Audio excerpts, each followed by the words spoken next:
नमस्कार मेरे प्यारे बच्चों, कैसे हैं आप सब। आशा करती हूँ आप सब ठीक होंगे। आज हम आपकी हिंदी ग्रामर का लेसन जो नंबर है पार्ट नंबर 9 है उसका जो लिंग टॉपिक है आज हम इसको करने जा रहे हैं, जिसको हम इंग्लिश में जेंडर बोलते हैं। मैंने आपको पहले करवाया हुआ है feminine gender and masculine gender. Okay, तो इस तरीके से ये हिंदी में आप नीचे दिए गए चित्रों के नीचे लिखे वाक्यों को पढ़ो और अंतर समझो। जैसे ये क्या कर रहा है, लड़का पढ़ रहा है, ओके, लड़की पढ़ रही है, अध्यापक पढ़ा रहा है, अध्यापिका पढ़ा रही है, सेठ जी नोट गिन रहे हैं, सेठानी पलंग पर बैठी हैं।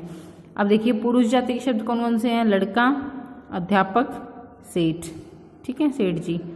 स्त्री जाति के शब्द क्या हैं, लड़की, अध्यापिका और सेठानी। ओके, आपने देखा कि इन वाक्यों में कुछ शब्द पुरुष जाति के हैं और कुछ शब्द स्त्री जाति के हैं। लिंग ही इन शब्दों की पहचान कराता है। ओके, अर्थात कि जो शब्द पुरुष जाति का बोध कराते हैं वे पुल्लिंग होते हैं, ठीक है। जो शब्द स्त्री जाति का बोध कराते हैं वे स्त्रीलिंग होते हैं। अर्थात ये हुआ कि जिस शब्द से हमें ये पता चलता है कि अब ये पुरुष के बारे में बात हो रही है तो वो पुरुष पुल्लिंग होते हैं। जिस शब्द से हमें ये पता लगता है कि ये स्त्री के बारे में बात हो रही है तो वो स्त्रीलिंग होते हैं। ओके, तो ये पुल्लिंग है, ये स्त्रीलिंग है, ये पुल्लिंग है, स्त्रीलिंग है। इनके कुछ ग्रुप्स हैं, ये हम पढ़ लेते हैं।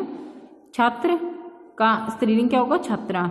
शिष्य शिष्या, बालक बालिका, शिक्षक शिक्षिका, गायक गायिका, अभिनेता अभिनेत्री, कवि कवियत्री, राजा रानी, सेवक सेविका, लेखक लेखिका, माली मालिन, धोबी धोबिन।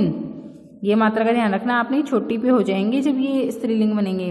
घोड़ा घोड़ी, मोर मोरनी, हाथी हथिनी, सिंह सिंहनी, बकरा बकरी, ऊंट ऊंटनी, बंदर बंदरिया, बंदर का बांदरी नहीं लिखेंगे आप, चूहा चूहिया, चिड़ा चिड़िया, तोता तोती, शेर शेरनी, बाघ बागिन। ओके, अब कुछ शब्द ऐसे होते हैं जिनके पुल्लिंग व स्त्रीलिंग बिल्कुल अलग रूप में होते हैं। जैसे ये तो सेम से थे, अब है पिता का माता, बैल का गाय, आदमी औरत, पति पत्नी, पुरुष स्त्री, सम्राट सम्राज्ञी, नर नारी, श्रीमान श्रीमती। ओके, अब कुछ शब्द और स्त्रीलिंग एक समान बने रहते हैं। जैसे राष्ट्रपति, नर हो या नारी हो, पुरुष हो या स्त्री हो, राष्ट्रपति कहलाएगा।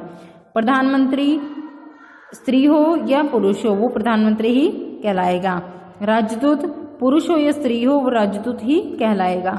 सैनिक पुरुष हो या स्त्री हो, वह सैनिक ही कहलाएगा। अफसर पुरुष हो या स्त्री हो, वो अफसर ही कहलाएगा। आगे है लिंग की पहचान।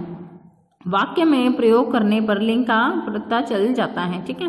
पंखा चल रहा है, अगर रहा है तो क्या है, पंखा कौन चल रहा है, पंखा, तो पंखा क्या है, पुल्लिंग है। हवा चल रही है तो इसका मतलब हवा क्या है, स्त्रीलिंग। रास्ते में पत्थर पड़ा था, इसका मतलब पत्थर क्या है, पुल्लिंग है। रास्ते में एक नदी पड़ी मतलब नदी, तो नदी क्या है, स्त्रीलिंग। नीचे लिखे वाक्यों में लिंग परिवर्तन का प्रभाव देखिए। मेरा भाई बहुत भोला है, ठीक है, मेरी बहन बहुत भोली है। अगर भाई है तो भोला, बहन है तो भोली। ओके, नेक्स्ट है बालक गा रहा है तो बालिका गा रही है। उसका नौकर अभी नया है, उसकी नौकरानी अभी नई है। बेचारा भिखारी गिर पड़ा, बेचारी भिखारी गिर पड़ी। इस तरीके से ये क्वेश्चंस होंगे। ओके स्टूडेंट्स, अब नेक्स्ट है हमारा, सॉरी ये लेसन होगा, ठीक है, अभ्यास। बहुवैकल्पिक प्रश्न, सही विकल्प चुनिए। कवि का सही स्त्रीलिंग रूप क्या होगा, सही क्या होगा, कवि का कवियत्री, ठीक है। सम्राट का सही स्त्रीलिंग रूप क्या होगा, सम्राज्ञी। ओके, पति का सही स्त्रीलिंग रूप क्या है, पत्नी, ठीक है, ये नहीं होगा। लिंग किसे कहते हैं, जिस शब्द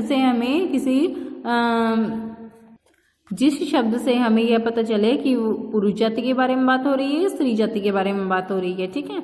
मतलब पुरुष या स्त्री जाति का बोध हो, जिस शब्द से हमें पुरुष या स्त्री जाति का बोध हो उसे हम लिंग कहते हैं। लिंग के कितने प्रकार हैं, 2 प्रकार हैं, स्त्रीलिंग और पुल्लिंग, ठीक है बेटा। आई होप आपको ये समझ में आ गया होगा। जो इसकी एक्सरसाइजेज है ये हम बाद में करेंगे, तब तक के लिए पहले आप इस लेसन को रीड करिए, अच्छी तरीके से समझिए ठीक है। उसके बाद हम नेक्स्ट एक्सरसाइज करेंगे। Okay, good bye.